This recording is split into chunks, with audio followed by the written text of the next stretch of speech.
Here's what you're not being told about Bitcoin right now, because while you're being sold this very clear, nicely packaged narrative about the doom and gloom scenario, something has started happening in the background that is challenging that very narrative. And I know we still have the Strait of Hormuz crisis going on, all this uncertainty, but when you look under the hood, something very curious is starting to happen. I want to discuss that with you in today's video, as well as, of course, lots of charts and all kinds of fun stuff.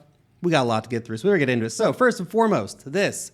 Michael Saylor last week bought 22,000 BTC, adding about 3.5% to their total amount of BTC under management. That's a lot of coins, man. Now, to put that in perspective, last week, that would have been about 7x what miners produced in a single week. So the story here, what you're not being told, is that while we're being sold this horrific bear market narrative, everything's shit and bad and going to go down to zero, what looks like we're running out of sellers and the buyers are stepping in a major, major way. I know you're thinking, oh, but Lark, come on.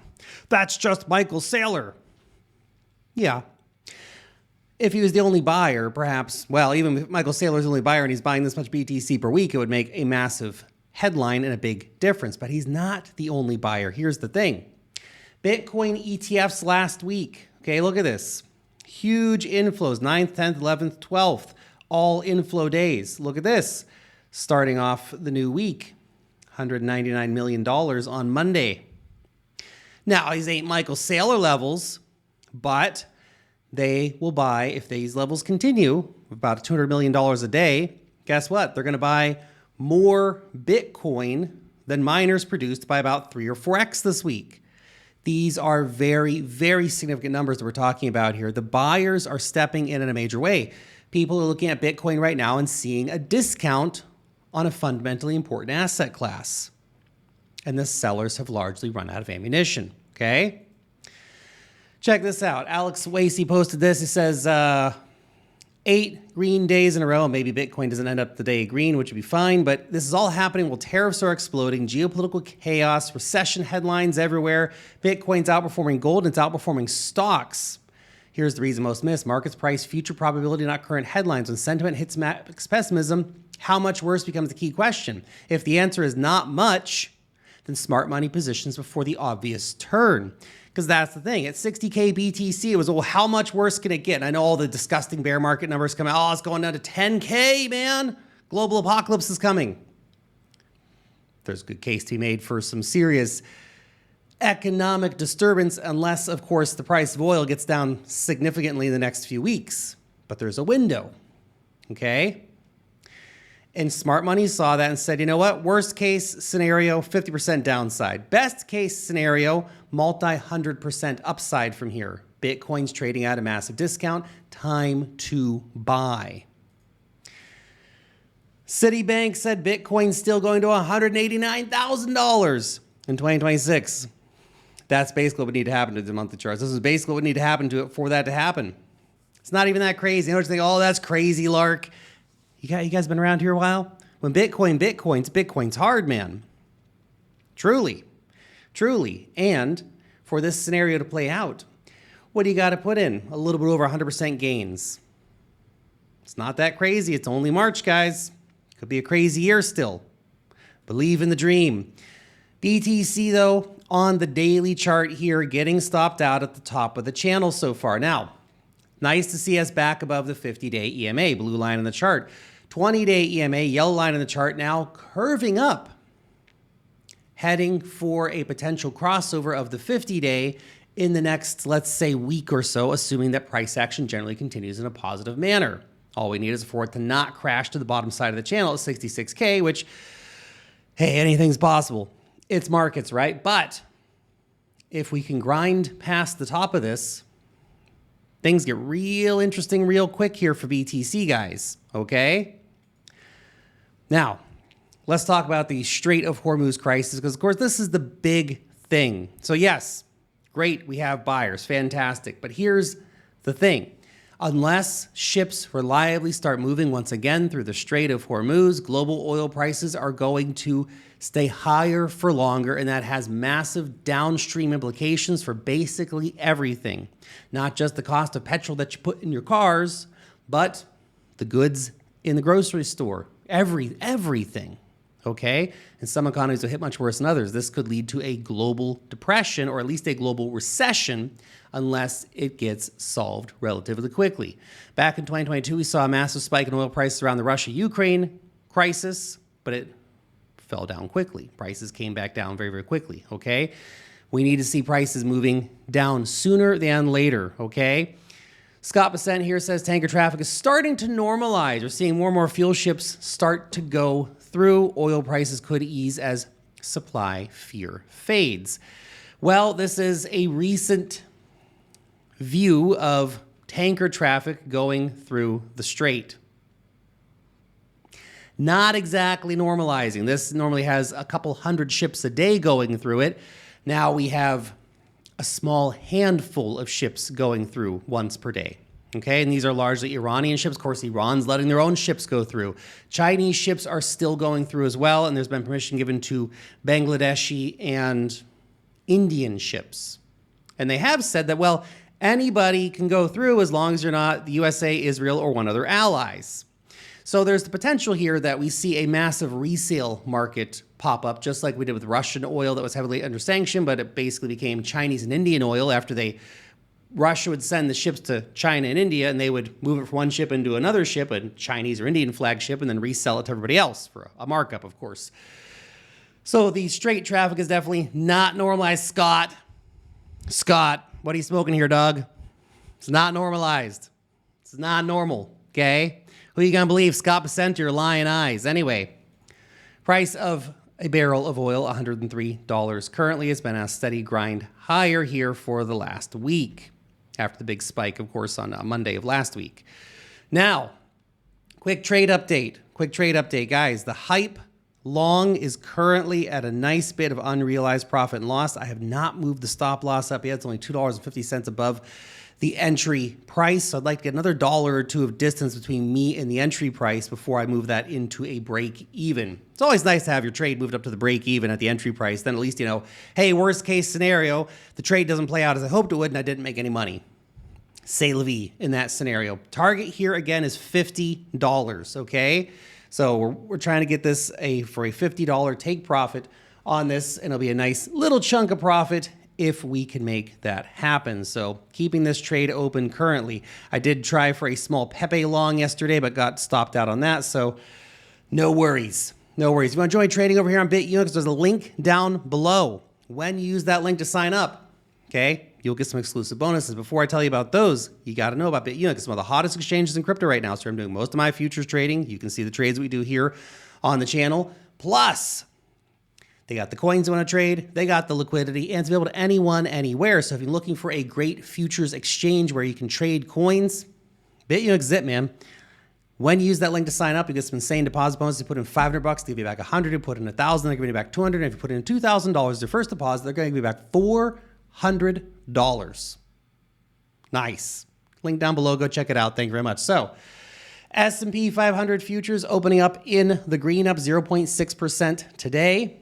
Cycle fans posted this. No lower low was made today, which probably means the 16th week cycle low occurred on Friday. That will be confirmed if the S&P 500 closes above the 100-day moving average around 68.42. Futures currently showing us at 67.45, by the way. Or alternatively, the S&P 500 doesn't make a lower low this week, even without closing of the 100-day. Interesting. Man, markets and cycles, man, it's just crazy, isn't it?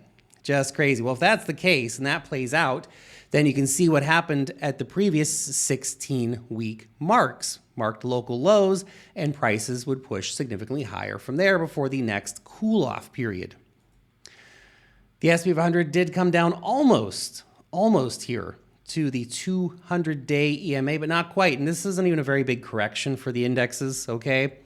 Just to put it in perspective. MicroStrategy, I still think, I bought more yesterday, okay? I still think this is a seriously bottomed out chart here. And if BTC dares to run from here, holy cow, the upside on strategy could be absolutely epic, okay? So definitely keeping an eye on that one. Hype, just a quick update on that one. The reason we went long, of course, on this was the breakout beyond 38.50. And I think the $50 price target here is pretty reasonable. Now we're just starting to get into this overbought territory on the move. Okay, so when assets get into overbought, they can stay overbought for, let's say, a few days. So that $50 price target becomes really important, because if it starts getting overbought and we do actually get up to that $50 price target, I wouldn't want to hold it much beyond that anyway, because of course then we're targeting previous highs of around 60 bucks. But most importantly, after such big moves for an asset, there tends to be a cool off period. There will be a 20-day EMA retest, because there always is, okay? Solana still stuck in the rising wedge here. Did not get enough momentum to break out, but currently sitting right around the 50-day EMA, so not bad. ETH actually had a really big move yesterday, 10% up, which is pretty impressive for old man Ethereum here, okay? Once again, we're running out of sellers. Vitalik, gosh. I know he's like giving money to charity, wherever, but the optics are absolutely terrible, because, you know, Vitalik dumped like 30, 40 million worth of ETH right back here. It's like, man, come on. Can you just wait a few days, Vitalik? Jeez Louise. And another one of the Ethereum co-founders cashed out, I think, 150 million during this period as well. ETH Foundation selling, but at least they OTC'd that to Tom Lee's Bitmine. So, you know, at least it's not market pressure from that regard. So anyway, nice breakout here. What you want to see now is either A, bull flag form up, or B, a retest of the top of this channel line here. Either one's fine, okay? Circle is breaking out. Pre-market showing it at 127. Of course, if you were a member of our free newsletter, link down below, you would have got the signal to go long on that at 80 bucks back here, man. This is crazy. This is crazy. It's up almost, not 100%, but it's about 70% since that call. So that's crazy. Circle, of course, really the only good way to get stablecoin exposure. Any of the crypto coins you might buy that give you stablecoin exposure, there's a few interesting ones. Don't get me wrong. STBL is interesting and Athena is interesting, sure. But this is really the way. USDC is the most popular, well, second most popular stablecoin. The total assets under management have been exploding. Price right now, interesting spot. I think if we get a solid breakout here, we could be heading up relatively quickly for this one. But I would like to, if I'm going to take a position, okay, and I'm not sure that I will, it would be down here at the 20-day EMA. Okay, probably should have paid more attention back here. It's kind of dropped off my radar, and then it started rallying. I know some of the guys in the Discord made some nice gains on the $80 call. And of course, if you're in the free newsletter, you got it anyway. Now I want to show you this. This is our Agent Lark, which you get, of course, as part of the Discord membership. So if you join the inner circle, you'll get this as part of the tools that we offer for you guys. But I wanted to share this with you because we had our agent research Pippin. Now, Pippin was a big, success story, quote unquote, for a little while here. It had this just epic rally. I mean, look at this thing. So back here in early February, it had this wild rally where it went up 500% almost, and then crashed epically down, I think about 80% or something right now. But just yesterday, it dropped 50%. Crap. That's crazy sauce, man. Now, you could have saved yourself. Yeah, no, I'm not saying you couldn't have longed the breakout on this random shitcoin. Don't get me wrong, okay? You can always trade shitcoins, it's fine. But in terms of marrying bags and holding on to shit, trying to have a spot position in this that you're just going to blindly hold on to, well, Agent Lark would have saved you a lot of trouble here, because look at this. It, of course, flagged massive supply ownership, okay, top 10 addresses controlling around 30%, but also things get ugly fast. We dig into early holder behavior. The bundle and snipe analysis shows multiple wallets accumulated mass positions early on, have been systemically selling everything, okay? Trading data confirms that we're seeing price action. Top trader moved 54 million tokens in 24 hours, heavy selling. Okay, huge cash outs here for this. We also look at Twitter sentiment here. Talk about Twitter saying, because sentiment's absolutely brutal, multiple high engagement tweets are calling this a coordinated dump by wallets that accumulated last week. One analysis with 116 likes warned about the dump from 78 cents to 32 cents, with another tweet claiming 100% accuracy and predicting the crash down to 16. The most damaging sentiment comes from tweets suggesting it's either a rug or complete exhaustion of the token's potential. Yikes. Pippin appears to be experiencing what we call a coordinated X, where early accumulators who got in during the initial pump are now systemically unloading their bags. The bundle detection shows multiple wallets grabbed tokens at launch have gone from millions of tokens to zero. The Twitter sentiment is confirming there were 50 wallets are actively selling positions worth 5 to 900K each. So insiders pumped and dumped this thing. They got that early supply, and they have, to this point, cashed out somewhere between $20 to $30 million by fucking everybody. Yeah. Not great. Anyway, 50% deal, that candle. Of course, if you join the Inner Circle Discord, you can help not fall into these traps, man. This is why we've built these AI tools for you guys. So you'll get our token sniffer bot, you'll get our trading signal bot, you'll get our in-house trading team giving you long, short signals on crypto, commodities like metal, stocks, right? You'll get a weekly stock report on hot stocks before they pump, of course. You'll get weekly reports on hot altcoins, things that are trending in the market right now. Are they bullshit or not? We give you the no BS answer to that question, okay? And much, much more. It's $50 a month. The value is insane. Link down below. You can even get a 7-day free trial. I'll see you in there. Thanks so much for watching today's video. I'll see you back in the next one. Peace.